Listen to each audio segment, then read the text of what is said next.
Good morning. Hope you're doing well on this Monday. I know we missed last week. We were on vacation last week, and so decided not to do a show.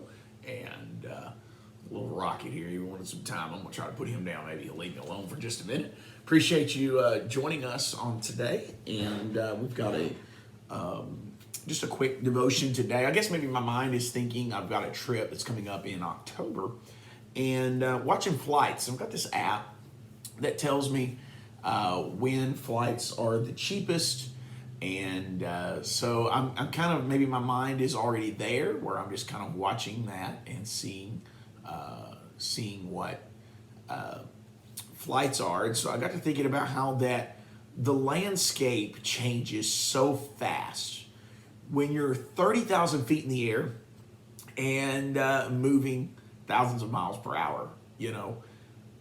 Matthew 16, when I read this chapter, I think it was last week while we were on vacation, I read this chapter, and it seems like there are several fast-moving events in this chapter. And when I look at this, at first I see, Simon Peter declaring a revelation of who Jesus is. He says, "Thou art the Christ." Jesus then let Peter and Peter's peers know that this revelation had come straight from God. Like us, Peter was very human. Jesus' compliment was appreciated. He alone was the one to whom God had revealed such profound truth.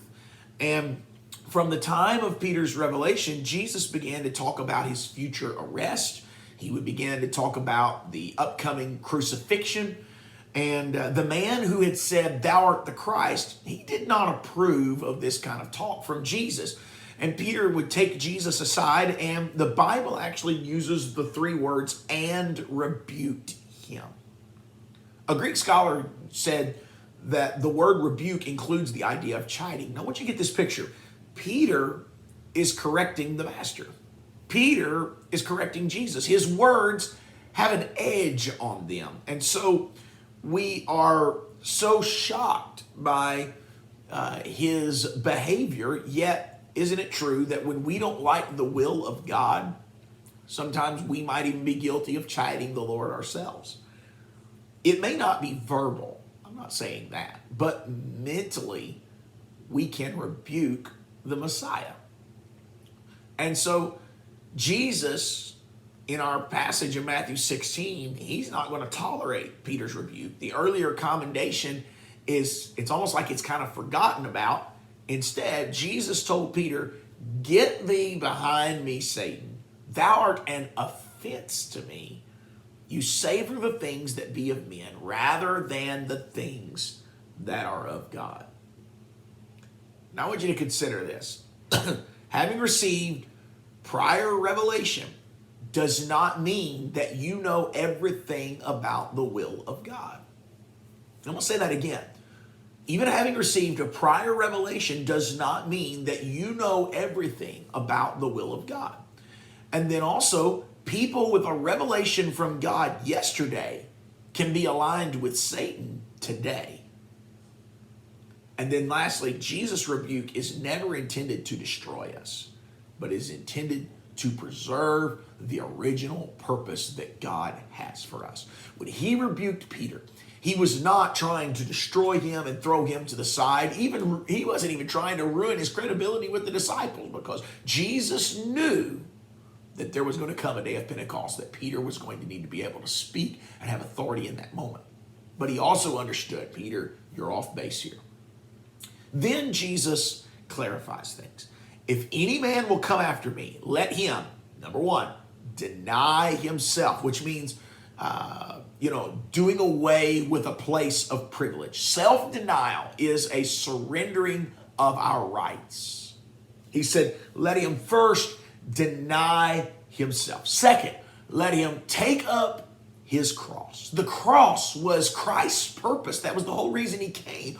All are to take up their individual purpose. And then lastly, he said, follow me. Deny yourself, take up your cross, follow God. And I want you to put the two experiences, kind of lay them alongside each other. Okay? Imagine being Simon Peter. How would you have felt in this instance?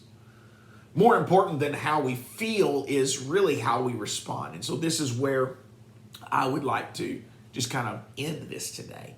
As a rule, all of us humans are similar in how that we feel emotions when placed in similar situations.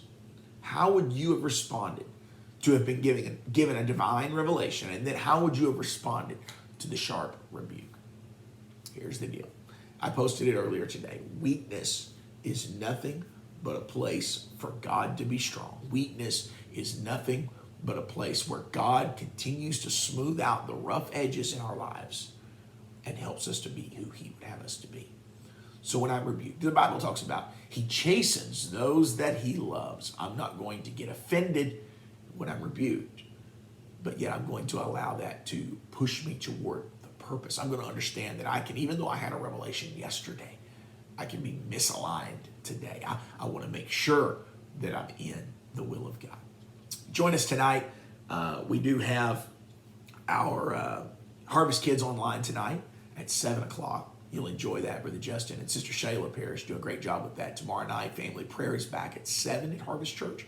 Wednesday night, midweek Bible study. We're wrapping up, our teaching series on fascinating stories of the Bible with a servant that got greedy. That's at 7 o'clock Wednesday night. Throwback Thursday, online only at 7. First Lady Friday, online only at 7:30.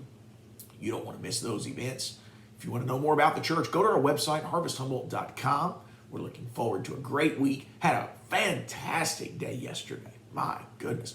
Lots of returning guests. I think we ended up ending the day with 4 first-time guests. I said in a post, too, but then I would learn later there was a couple of first-time kids that we didn't get to see in the sanctuary because of how we're having to do everything right now.